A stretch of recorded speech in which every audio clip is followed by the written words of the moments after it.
الملك القدوس السلام المؤمن المهيمن العزيز الجبار المتكبر سبحان الله عما يشركون هو الله الخالق البارئ المصور له الأسماء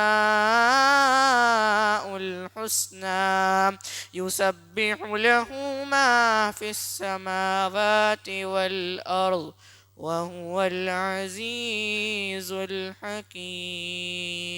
السلام علیکم ورحمۃ اللہ وبرکاتہ. جزاکم اللہ خیر. اللہ تعالیٰ اور علم میں اضافہ فرمائے.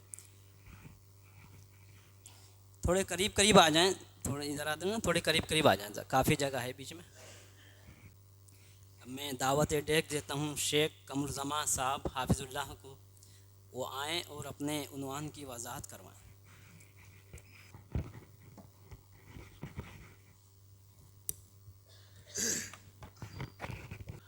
حکم کی سب سے مضبوط قسم, سب سے تاکیدی قسم جو ہے اسے کیا کہتے ہیں؟ وصیت. وصیت کیا ہے؟ وہ تاکیدی حکم انسان جس کی نافرمانی نہیں چاہتا ہو. آپ نے دیکھا ہوگا کہ کوئی انسان اپنی اولاد کو کسی بات کا حکم دے تو کبھی کبھار وہ ٹال بھی دیتے ہیں, مگر کسی بات کی وصیت کر دے تو وہ وصیت نہیں ٹالتے. بھائی ابا کی یہ وصیت تھی, وصیت تو ضرور پوری ہوگی. تو حکم کی سب سے تاکیدی قسم اور شکل جو ہے وہ وصیت ہے. اب سوال یہ ہے کہ وصیت عام طور پر زندگی کے آخری لمحات میں کی جاتی ہے, اور مطلوب یہ ہوتا ہے کہ میرے بعد اس حکم پر عمل کر لیا جائے, ہے نا. انسان عام طور پر وصیت موت کے قریب کرتا ہے اور اس طرح وصیت کرتا ہے کہ میرے مرنے کے بعد تم لوگ اس وصیت پر کیا کرنا؟ عمل کر لینا. مگر قرآن مجید میں جگہ جگہ اللہ تعالی نے وصیت کا لفظ اپنے لیے استعمال فرمایا ہے, اور ہم سب جانتے ہیں اللہ تعالی حی ہے, اللہ کو کبھی موت نہیں آئے گی. تو پھر اللہ تعالیٰ جو قرآن مجید میں جگہ جگہ بار بار یہ ارشاد فرماتا ہے کہ میں تمہیں اس بات کی وصیت کرتا ہوں تو اس وصیت پر عمل کب ہوگا؟ اللہ تعالیٰ کو نعوذ باللہ موت تو نہیں آنی ہے. تو جب وصیت کا تعلق اللہ سے ہو تب وصیت کا معنی کیا ہو؟ کیونکہ انسانوں سے جو وصیت کا تعلق ہے اس کا معنی تو ہم سمجھ گئے کہ انسان اپنی موت کے بعد جس حکم پر عمل چاہتا ہے اس کو وصیت کہتے ہیں. مفسرین نے لکھا ہے اللہ تعالیٰ اپنی جس باتوں کو سب سے تاکید کے ساتھ اپنے بندوں پر نافذ کرنا چاہتا ہے ان باتوں کے لیے اللہ تعالیٰ وصیت کا لفظ استعمال فرماتا ہے. تمہید سمجھ میں آ گئی؟ یعنی کہ اگر اللہ تعالیٰ اپنے بندوں کو کسی بات کا حکم وصیت کہہ کر دے یا کسی بات سے منع وصیت کہہ کر کرے تو یہ سمجھا جائے گا کہ یہ اللہ تعالیٰ کا عام حکم نہیں بلکہ بہت زیادہ تاکیدی حکم ہے. آ گئی بات سمجھ میں؟ یہ تمہید میں نے آپ تک کیوں پہنچائی ہے؟ کیونکہ میں نے ابھی سورہ انعام کی آیت نمبر 151, 152, 153 کا حوالہ دیا ہے. یہ 3 آیتیں آج درس میں ہمیں سمجھنی ہے, اور ان 3 آیتوں میں اللہ تعالیٰ نے پہلی آیت میں 5 باتیں بتا کر یہ فرمایا کہ یہ تم پر میری وصیت ہے.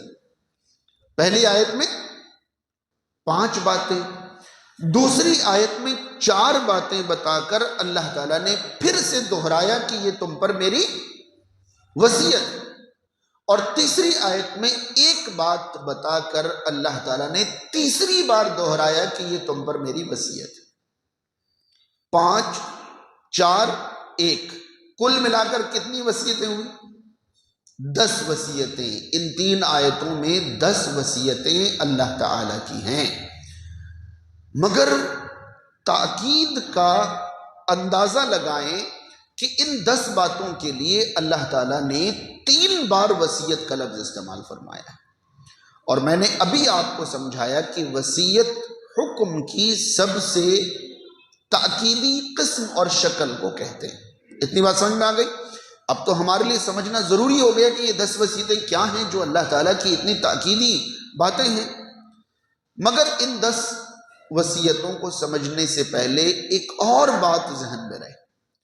جامع ترمذی کتاب التفسیر کے اندر عبداللہ ابن مسعود رضی اللہ تعالی عنہ سے ایک قول مروی ہے، فرماتے ہیں کہ جو شخص نبی اکرم صلی اللہ علیہ وسلم کی وہ وصیت دیکھنا چاہتا ہو جس پر آپ صلی اللہ علیہ وسلم نے مہر لگائی ہے تو وہ ان 3 آیتوں کو پڑھ لے۔ جامع ترمذی کتاب التفسیر عبداللہ ابن مسعود رضی اللہ تعالیٰ عنہ کے مطابق ان 3 آیتوں میں موجود 10 وصیتیں صرف اللہ کی وصیتیں نہیں ہیں، ساتھ ہی رسول اللہ صلی اللہ علیہ وسلم کی بھی وصیتیں۔ آ گئی بات سمجھ میں؟ اب کیا ہیں یہ وصیتیں، یہ جاننے سے پہلے ایک اور آخری بات ذہن میں رکھیں۔ سورہ انعام جو ہے لمبی صورتوں میں سے ایک صورت ہے، اور انعام کا معنی 4 پیر کے جانور ہوتے ہیں، چوپائے جانور۔ انعام چوپائے جانوروں کو کہتے ہیں، خاص طور پر ان چوپائے جانوروں کو جنہیں گھر میں پالا جاتا ہے، پالتو جانور کہہ لیں، ان کو انعام کہتے ہیں۔ نبی کریم صلی اللہ علیہ وسلم جب نبی اور رسول بنائے گئے اس وقت آپ صلی اللہ علیہ وسلم کے سماج میں لوگوں کا حال یہ تھا کہ وہ الگ الگ قسم کے انعام کو، پالتو جانوروں کو عبادت یا عبادت کی قسم قرار دیے ہوئے تھے۔ وہ کہتے کہ یہ ایسا اونٹ ہے، اس کو معبود کے لیے ہم نے چھوڑ دیا، یہ ایسی اونٹنی ہے، اس کا دودھ نہیں نچوڑیں گے، یہ ایسی اونٹنی ہے، اس کا بچہ نہیں استعمال کریں گے، یہ فلاں، یعنی بہت سارے جانور انہوں نے معبودوں کے نام پر خاص کر دیے تھے، انعام جانور۔ تو اس سورہ میں تفصیل سے اللہ تعالیٰ نے ان جانوروں کی جو حقیقت ہے وہ بیان فرمائی ہے، اور مکہ والوں کا جو نظریہ اور سوچ ہے اس کی حقیقت بیان فرمائی۔ اسی لیے اس سورہ کا نام سورہ انعام ہے۔ اور آپ دیکھ رہے ہیں کہ میں 151، 152، 153 سورہ انعام کی پڑھ رہا ہوں۔ اس کا مطلب پہلے انعام کی ساری تفصیلات اور حقیقتیں بیان کی جا چکی کہ یہ اسلام میں نہیں ہے، یہ اللہ کی مرضی نہیں ہے، یہ تمہاری بنائی ہوئی ہے، یہ تم نے خود سے گڑھ لیا ہے، یہ تمہارا نظریہ ہے، وغیرہ وغیرہ۔ اللہ تعالیٰ نے ساری باتیں انعام کے بارے میں بیان کر دی۔ اس کے بعد یہ فرمایا کہ آؤ اب تمہیں میں بتاؤں کہ اللہ تعالیٰ نے جن باتوں کا تمہیں تاکیدی حکم دیا ہے وہ باتیں کیا ہیں۔ پھر اللہ تعالیٰ نے یہ 10 باتیں بیان فرمائی۔ آ گئی بات سمجھ میں نے 3 تمہید آپ کے سامنے رکھی ہے۔ پہلی تمہید، وصیت حکم کا سب سے تاکیدی طریقہ ہوتا ہے، پہلی تمہید۔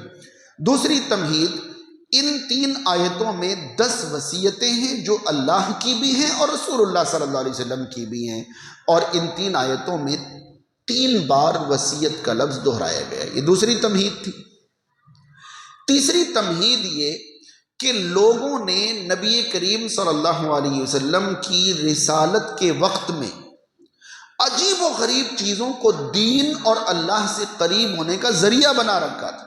پہلے اللہ نے ان سارے طریقوں کا رد کیا اور کہا یہ سب تم نے بنائے ہیں، یہ سب اللہ کے یہاں قابل قبول نہیں ہے، اللہ کے قریب ہونے کے ذرائع نہیں ہیں۔ پھر اللہ نے یہ بتایا کہ آؤ میں تمہیں بتاتا ہوں اللہ کے قریب ہونے کے ذرائع کیا کیا ہے۔ اب یہ باتیں سمجھ میں آ گئی؟ آئیے ہم ان تینوں آیتوں کو سمجھتے ہیں۔ آیت کی شروعات نبی کریم صلی اللہ علیہ وسلم کو خطاب کے ذریعے ہے۔ قل، اے نبی کریم صلی اللہ علیہ وسلم آپ فرما دیجیے، تعالو، آؤ تم لوگ، اتلو، میں تلاوت کروں، ما حرم ربکم علیکم، اللہ نے تم پر جو حرام کیا ہے، یہ جو تم انعام کو، چوپایوں کو، جانوروں کو زبردستی حرام کیے بیٹھے ہو نا، یہ سب اللہ کے یہاں سے حرام کی ہوئی چیزیں نہیں ہیں۔ اللہ نے اصل میں جو تم پر حرام کیا ہے، میں وہ چیزیں تمہیں بتاؤں۔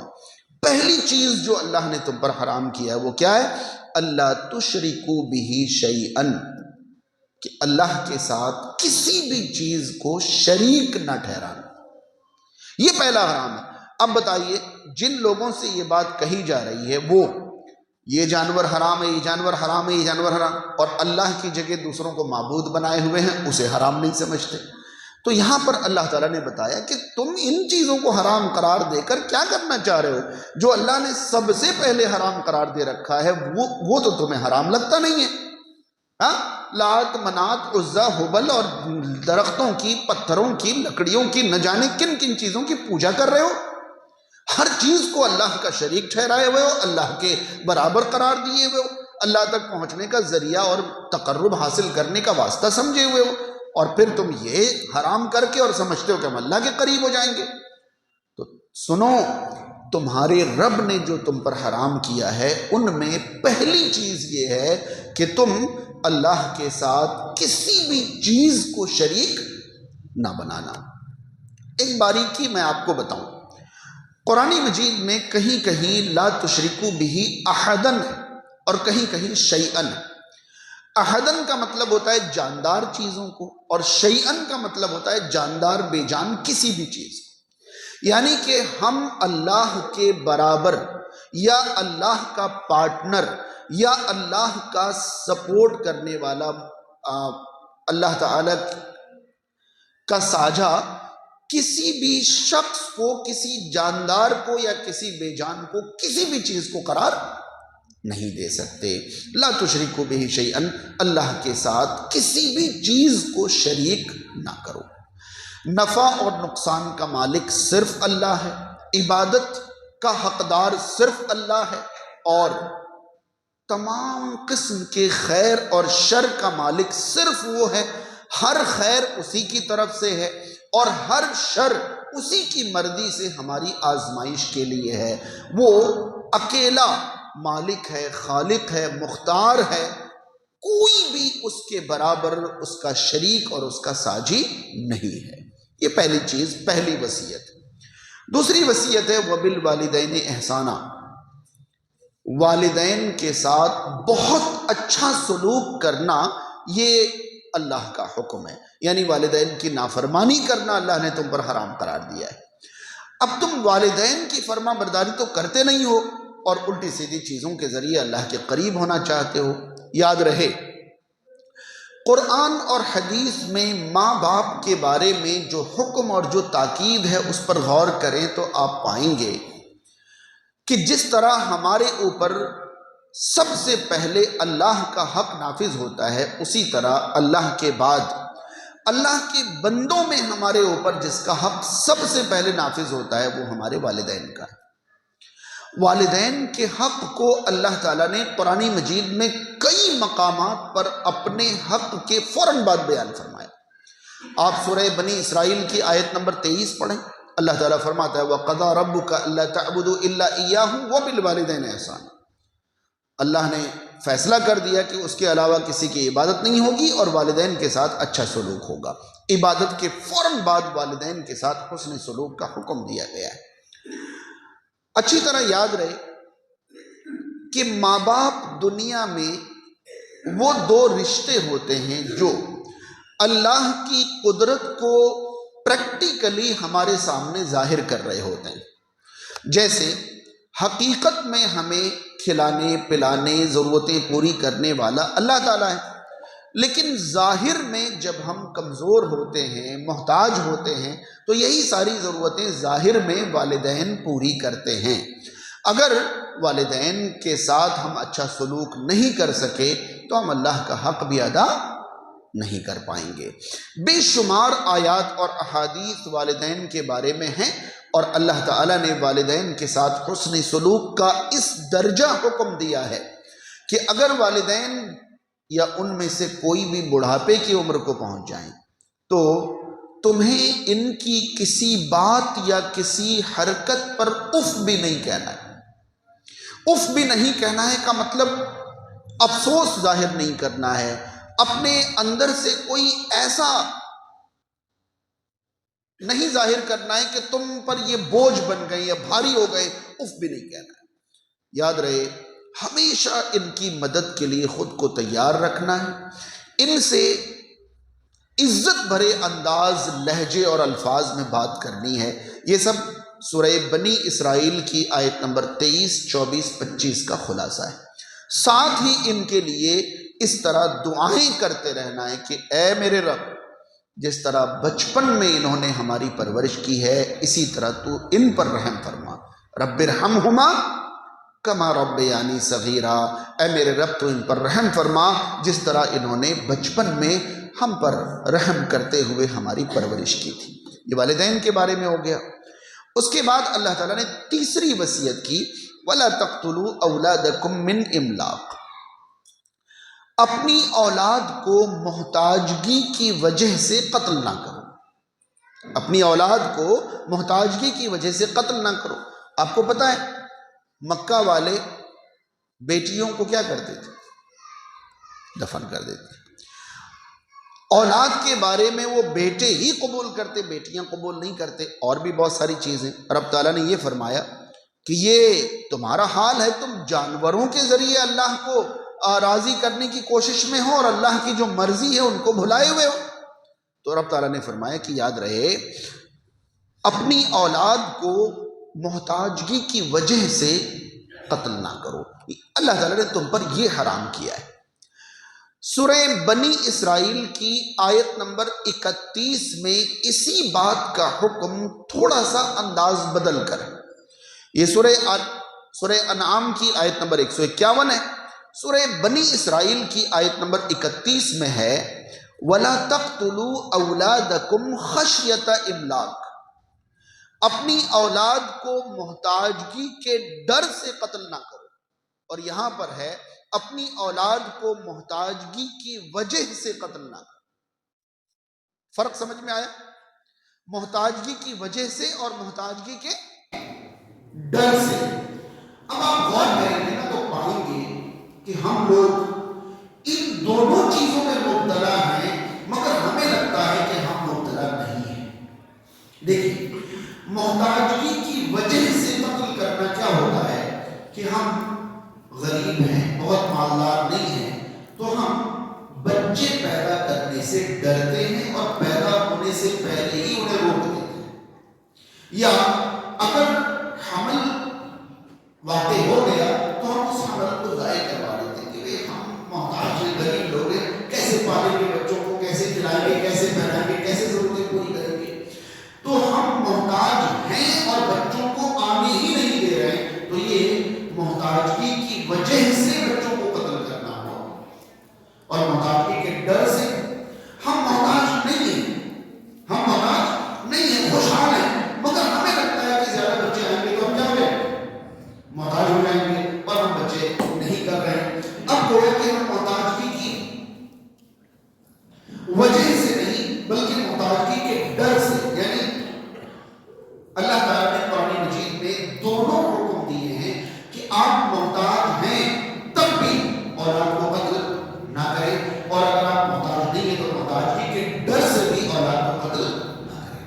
یاد رکھیں دونوں مقامات پر اللہ تعالیٰ نے ایک باریکی بتائی، باریکی یہ ہے کہ ہم تمہیں بھی رزق دے رہے ہیں، ان کو بھی رزق دیں گے۔ یہاں بھی اللہ تعالیٰ نے بتایا کہ اپنی اولاد کو محتاجگی کی وجہ سے قتل نحن نرزقکم، ہم تمہیں رزق دے رہے ہیں نا، وَإِيَّاهُمْ، اس کو بھی رزق دے دیں گے۔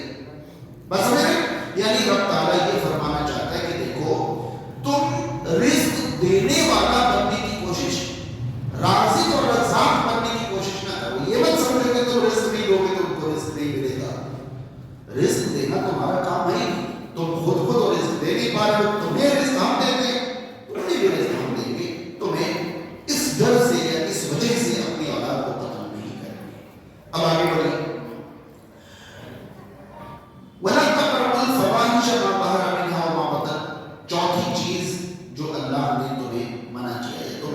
تمہارے حرام قرار دیا یہ ہے کہ فواحش بے حیائی کھلی ہو یا چھپی ظاہری ہو یا باطنی اس کے قریب نہ جاؤ. ٹھیک ہے, یہ فواحش جو ہے فواحش بے حیائی, مفسرین نے لکھا ہے کہ جو کام ہر کسی کو برا لگے غلط لگے وہ فواحش ہے, وہ بے حیائی. ٹھیک ہے, جیسے ہم آپ جانتے ہیں کہ چوری معاشرے میں چور کے علاوہ کسی کو اچھی لگنے والی چیز ہے؟ چوری ہر ایک کو بری لگے گی نا, تو گویا کہ چوری جو ہے بے حیائی. زنا بدکاری ہر شریف اور عزت والے انسان کو بری لگے گی یا نہیں؟ بری لگے گی. ایسے ہی معاشرے میں بے شمار چیزیں ہیں, دھوکہ ہے یا سود ہے وغیرہ وغیرہ, ہر وہ چیز جو معاشرے کے ہر شریف انسان کو بری لگے وہ بے حیائی ہے. اللہ تعالیٰ نے فرمایا کہ بے حیائی کے قریب نہ جاؤ, چاہے وہ بے حیائی کھلی ہو یا چھپی ہو. کھلی ہو کا مطلب جو سب کے سامنے ظاہر ہو جاتی ہے وہ بے حیائی بھی نہ کرو, اور جو تم چھپ کر کرتے ہو وہ بے حیائی بھی نہ کرو. ٹھیک ہے, یہاں ایک باریکی ہے, ایک سمجھنے کی بات ہے, اور سمجھنے کی بات یہ ہے کہ اللہ تعالیٰ نے یہاں پر یہ نہیں فرمایا کہ تم بے حیائی نہ کرو, بلکہ یہ فرمایا کہ بے حیائی کے قریب نہ جاؤ. یہ بے حیائی نہ کرنے اور بے حیائی کے قریب نہ جانے میں بڑا فرق. آپ کو معلوم ہے بے حیائی نہیں کرنے کا مطلب کیا ہوتا ہے کہ انسان ایک برا کام نہیں کر رہا ہے, مگر اسلام یہ چاہتا ہی نہیں ہے کہ انسان بے حیائی نہ کرے, بلکہ اسلام یہ چاہتا ہے کہ انسان بے حیائی کے قریب بھی نہ جائے. یہ قریب بھی نہ جانے کا کیا مطلب ہوتا ہے؟ دیکھیے, مرد و عورت کے درمیان جو حرام تعلق ہوگا وہ بے حیائی ہے, مگر یہ حرام تعلق کبھی بھی 1 منٹ میں, 1 گھنٹے میں, 1 دن میں آئے نہیں ہو سکتا. بات آئی سمجھ میں یا نہیں؟ مرد و عورت کے درمیان جو حرام تعلق ہے یہ حرام تعلق چند لمحے میں تو آئے نہیں ہو سکتا. کہاں سے شروع ہو گئی؟ پہلے نگاہوں سے ایک دوسرے کو دیکھا جائے گا, ہلکی پھلکی بات چیت کی جائے گی, پھر ملنا ملانا شروع ہوگا, پھر واقع وعید شروع ہوں گے, اس کے بعد جا کر یہ بے حیائی ہوگی. اسلام یہ نہیں کہتا کہ آپ زنا نہ کرو, بلکہ اسلام یہ کہتا ہے کہ جو چیزیں زنا کی طرف لے جائیں آپ اس کو بھی بچ جائیں. کیوں اسلام نے مرد و عورت کا ایک ساتھ مل کر بیٹھنا حرام قرار دیا ہے؟ کیوں اسلام نے پردہ کا حکم دیا ہے؟ کیوں اسلام نے نگاہیں نیچی رکھنے کا حکم دیا ہے؟ کیوں اسلام نے غیر محرم سے غیر ضروری بات کو زبانی زنا قرار دیا ہے؟ غیر محرم کی طرف غیر ضروری نگاہ کو نگاہوں کی زنا قرار دیا ہے؟ غیر محرم کی طرف بڑھنے والے قدم کو قدم کی زنا قرار دیا ہے؟ تو یہ ساری چیزیں اسلام نے کیوں کی؟ تاکہ ہمیں یہ پتہ چلے کہ اسلام یہ نہیں چاہتا صرف کہ ہم زنا نہ کریں, بلکہ اسلام یہ چاہتا ہے کہ زنا کو آسان کرنے والی جو چیزیں ہیں نا وہ بھی نہ کریں. اسی لیے یہاں رب تعالیٰ نے یہ نہیں فرمایا کہ آپ فواحش نہ کرو, بلکہ یہ فرمایا فواحش کے قریب بھی نہ جاؤ. اب ہمارا معاشرہ کیا کرتا ہے؟ برائی کو بالکل ممکن اور آسان بنا دیتا ہے, اور آخر میں جب برائی پکڑی جاتی ہے تب برائی کرنے والوں کو مارنا پیٹنا سزا دینا یا کچھ نہیں کرنا. بھائی آپ نے آسان کیوں کیا ہے؟ ہاں, ساری بے پردگی آپ نے معاشرے میں حلال کر دی, ساری اختلاط مرد و عورت کا ایک ساتھ جمع ہونا آپ نے حلال کر دیا. اسکول سے لے کر ٹیوشن تک, ٹیوشن سے لے کر کالج تک, کالج سے لے کر شادیوں تک, شادیوں سے لے کر مارکیٹوں تک, ہر جگہ مرد و عورت مخلوط ہیں. اور اس کے بعد ہم چاہتے ہیں کہ معاشرے میں بدکاری نہ پھیلے.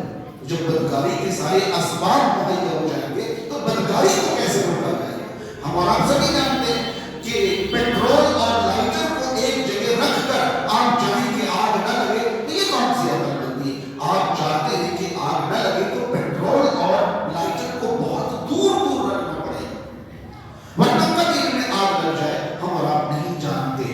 اسی طرح ہمیں لگتا ہے کہ بھئی اعتبار بھروسہ کرنے سے معاملہ ٹھیک رہتا ہے. دیکھیے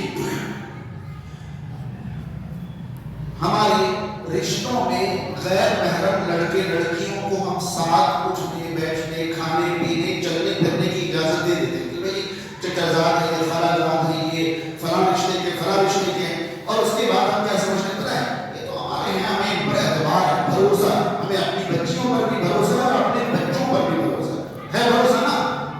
یہ بتائیے کہ کیا ہم اپنے گھروں میں، ہم میں سے کوئی بھی اپنے گھروں میں سونے، ہیرے اور قیمتی جواہرات کے زیور کھلے میں ٹیبلوں پر بستروں پر پھینک کر رکھ دیتے؟ آئی بات سمجھ میں میری ہے نہیں؟ ہاں بھائی قیمتی زیورات ہم نے کبھی اپنے گھروں میں کھلے میں بستروں پر ٹیبلوں پر جہاں تہاں پھینک کر رکھا؟ اب یہ بتائیے کہ ہمارے گھروں میں جو رہ رہے ہیں اور جو آتے جاتے ہیں ان پر ہمیں بھروسہ نہیں ہے کہ وہ چوری نہیں کریں گے؟ اگر بھروسہ ہے تب بھی ہم اپنے قیمتی زیوروں کو لاکر میں بند کر کے، الماریوں میں بند کر کے کیوں رکھتے ہیں؟ پتہ ہے اس کی وجہ یہ ہے کہ دیکھیے ہمارے گھر میں رہنے اور آنے جانے والوں پر ہمیں پورا بھروسہ ہے مگر شیطان پر بھروسہ نہیں ہے۔ بتایا آپ کو کہ ہمارے گھر کے لوگ یا ہمارے گھر میں آنے والے لوگ کبھی چوری نہیں کریں گے، لیکن جب ان کے لیے چوری ممکن ہو جائے گی نا تو شیطان کہے گا کہ اب تجھے کام دے گا، اب تو اٹھا لے گا تو کام میں کیا کر لے گا۔ اب آپ دیکھیے کہ بندہ گھر میں آیا تھا چوری کے ارادے سے آیا تھا؟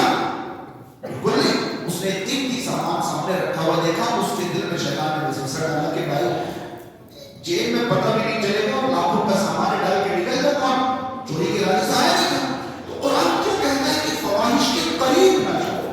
اب آپ بتائیے کہ ہمارے گھروں میں جو لڑکے اور لڑکیاں ساتھ میں بیٹھتے ہیں وہ بے حیائی اور برائی اور بدکاری کے ارادے سے نہیں بیٹھتے، جب وہ بیٹھتے ہیں تب شیطان ان کے دلوں میں یہ ڈالتا ہے کہ دیکھو خود تمہارے باپ نے تمہیں ان کے ساتھ بٹھایا ہے، تمہاری ماں گھر میں ہے پھر بھی تم ساتھ میں بیٹھے ہو۔ شیطان ان کے دلوں میں ڈالتا ہے دیکھو تمہیں یہ چاہیے اور تم چاہیے۔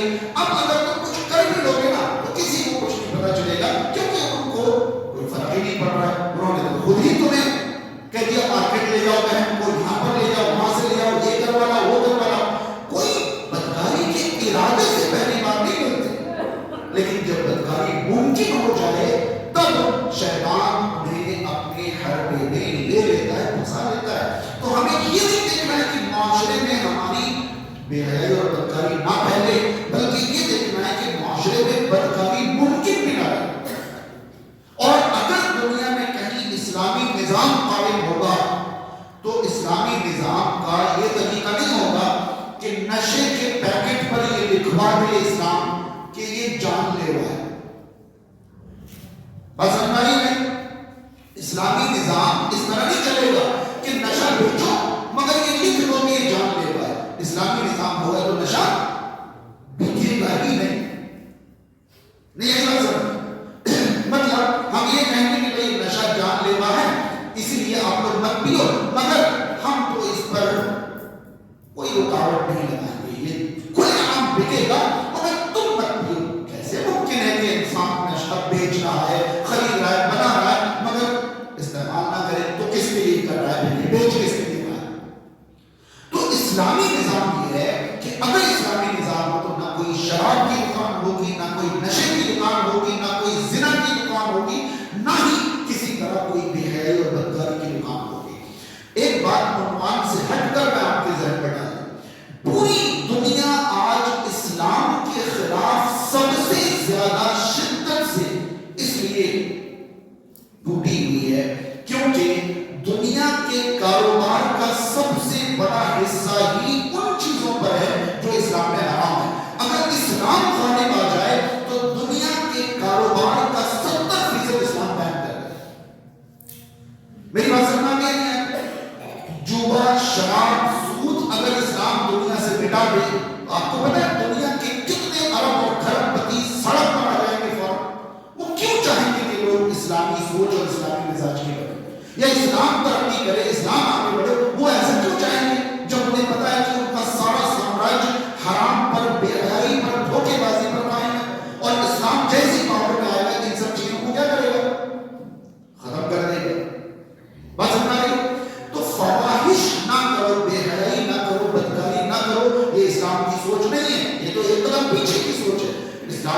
سوچ ایک قدم آگے کی ہے کہ تم فواحش کے قریب ہی نہ جاؤ، فواحش کے قریب ہی نہ جاؤ. جب قریب ہی نہیں جاؤ گے تو تم سے بے حیائی ہوگی نہیں.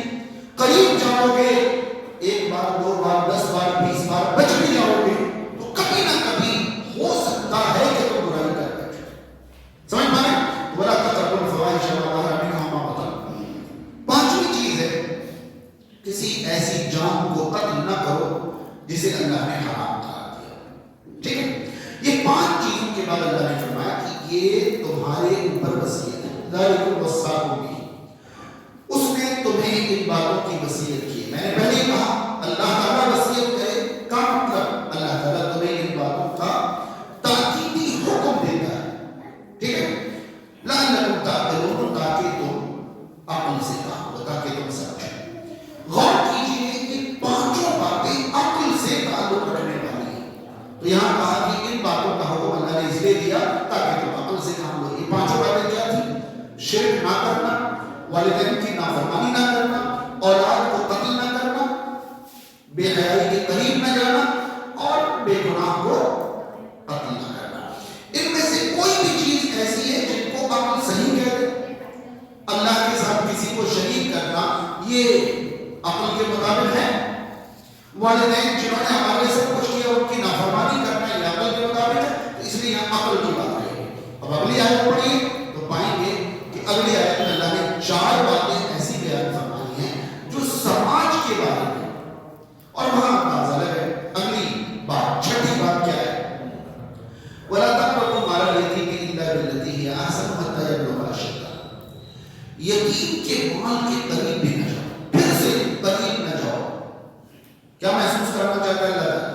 اگر تم یتیم کے مال کے قریب جاؤ گے تو بری نیت سے نہیں جاؤ گے، مگر یتیم کا مال ہے نا، جب قریب جاؤ گے تو بعد میں نیت بری ہو جائے گی.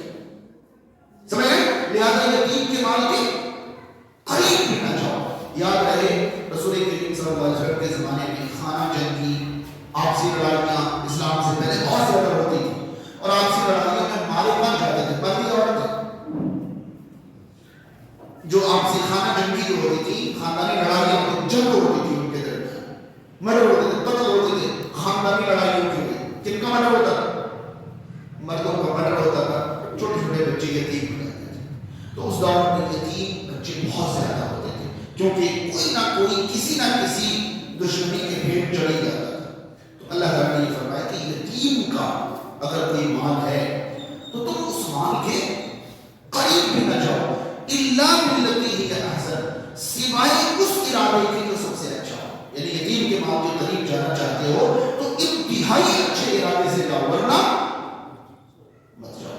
بغیر اچھے ارادے کے جاؤ گے تو یتیم کا مال ناحق کھا بیٹھو گے.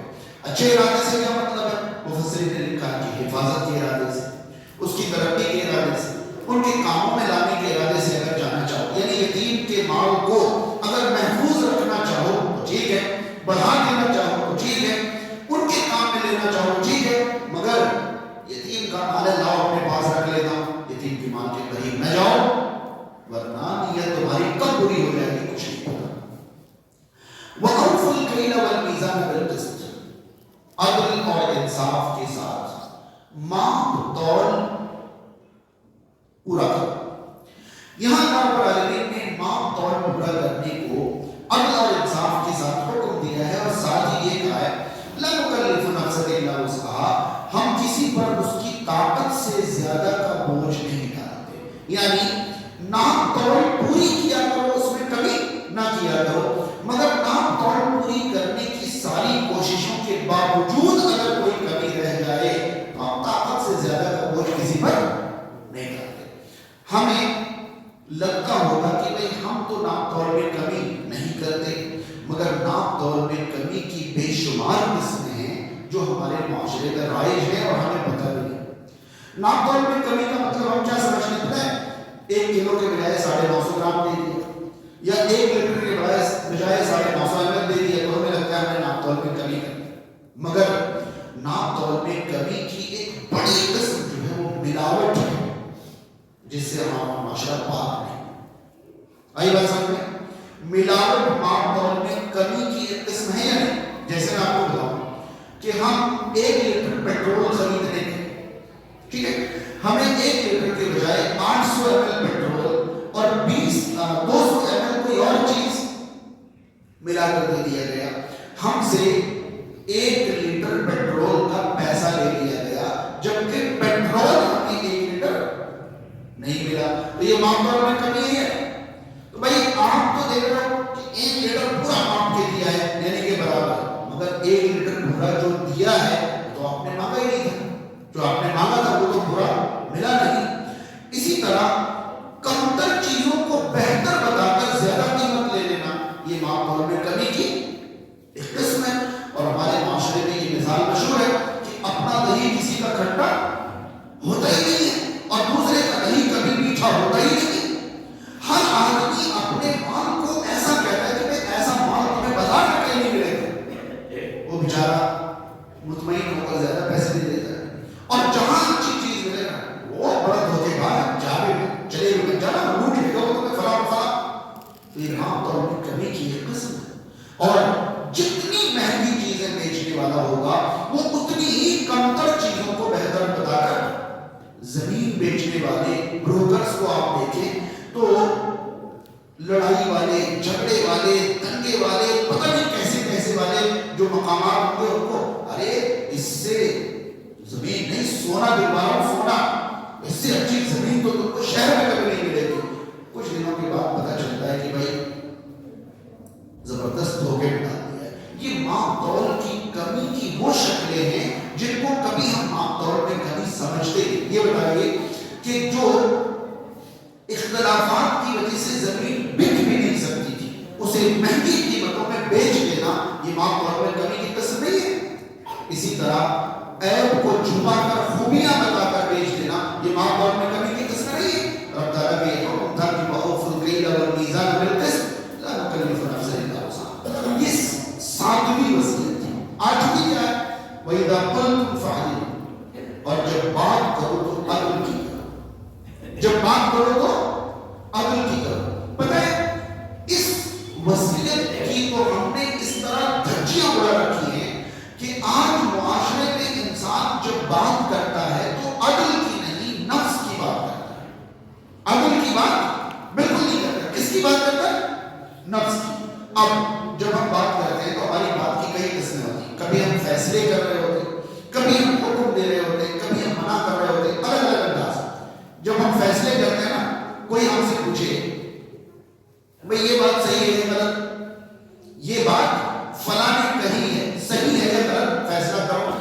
تو ہم فیصلہ کرنے کے لیے نا وہ بات نہیں دیکھتے بلکہ یہ دیکھتے ہیں کہ یہ کہنے والا میرا اپنا ہے یا غیر.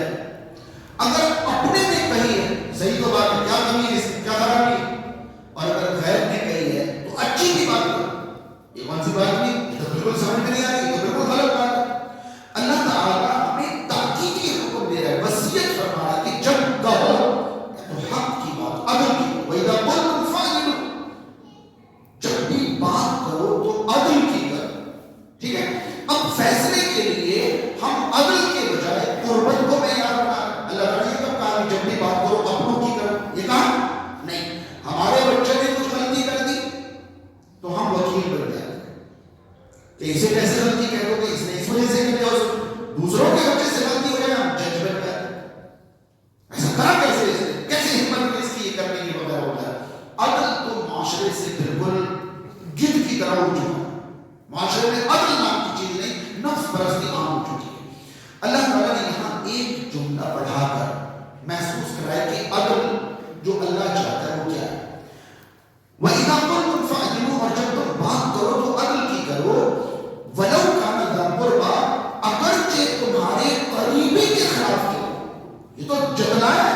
اور سورہ مائدہ میں تو یہ ہے کہ اگرچہ تمہارے خود کے خلاف کیوں نہ پڑ جائے، اور کہیں ایک اور مقامات ہے تمہارے والدین کے خلاف کیوں نہ پڑ جائے. یعنی بات آپ کو عدل کی کرتی ہے، چاہے وہ بات خود کے خلاف پڑے، اقربا کے خلاف پڑے، رشتہ دار کے خلاف پڑے یا اپنوں کے خلاف پڑے.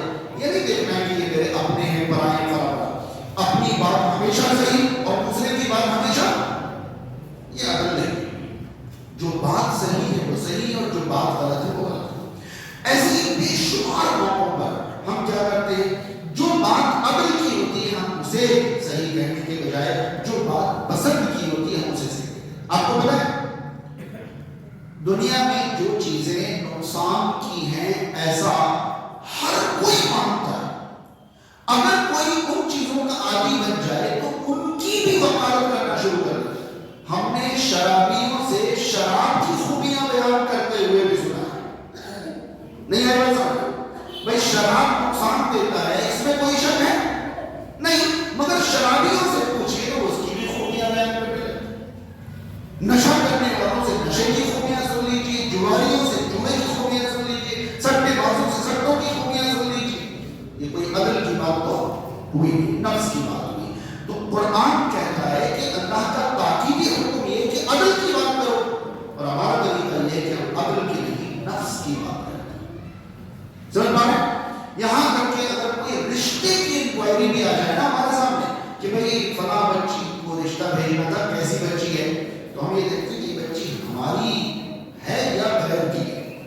اگر بھتیجی بھانجی یا اپنے خاندان کی ہوئی، ارے بالکل صحابیات کی طرح ان سے اچھی بچی آپ کو شہر میں نہیں ملے گی۔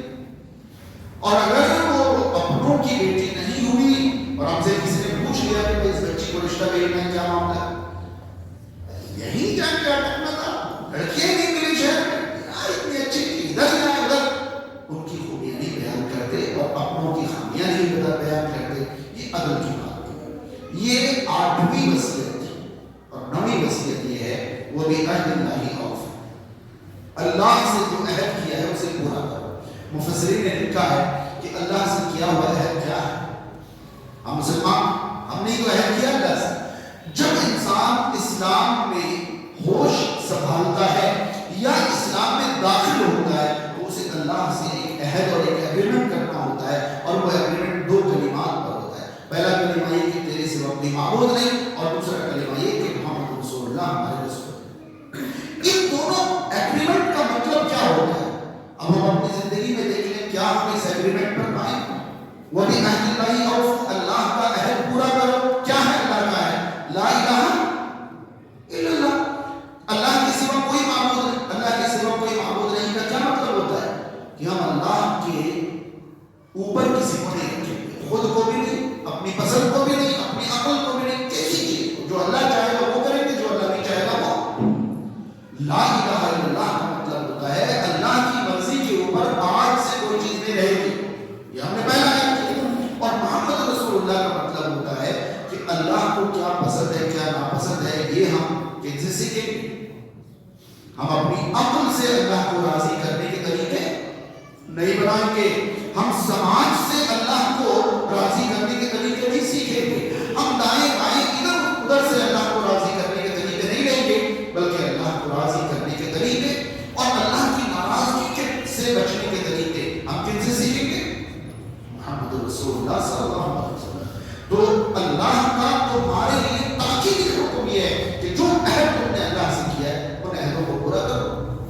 اب دیکھیے یہ 4 باتیں، یتیم کے مال کے قریب نہ جاؤ، معاف طور پورا کرو، بات حق کی کرو، عدل کی کرو، اور اللہ سے جو عہد کیا ہے پورا کرو۔ یہ 4 باتیں معاشرے کی باتیں ہیں، تو اللہ نے فرمایا ذالکم وصاکم بہ لعلکم تذکرون، اللہ نے تو ان باتوں کی وصیت کی ہے تاکہ تم نصیحت حاصل کرو۔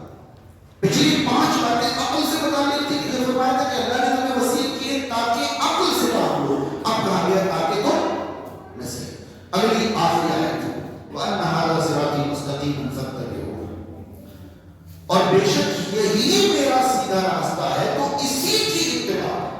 یہ 10ویں وصیت ہے، یعنی 10ویں وصیت کوئی وصیت ہے ہی نہیں، بلکہ 9 وصیتوں پر زندہ مردہ کی بات کہی گئی۔ 10ویں وصیت الگ سے کوئی وصیت نہیں ہے، بلکہ پہلی 9 وصیتوں پر قائم رہنے کی وصیت ہے کہ یہی میرا سیدھا راستہ ہے۔ شرک نہیں کرو گے، ہاں ماں باپ کے ساتھ اچھا سلوک کرو گے، اولاد کو قتل نہیں کرو گے، کھلی اور ڈھکی بے حیائی کے قریب نہیں جاؤ گے، اور کسی بے گناہ کو قتل نہیں کرو گے، یتیم کا مال نہیں مارو گے، ناک اور برا برا کرو گے، اور جب بھی بولو گے عدل کی بات کرو گے، اور اللہ سے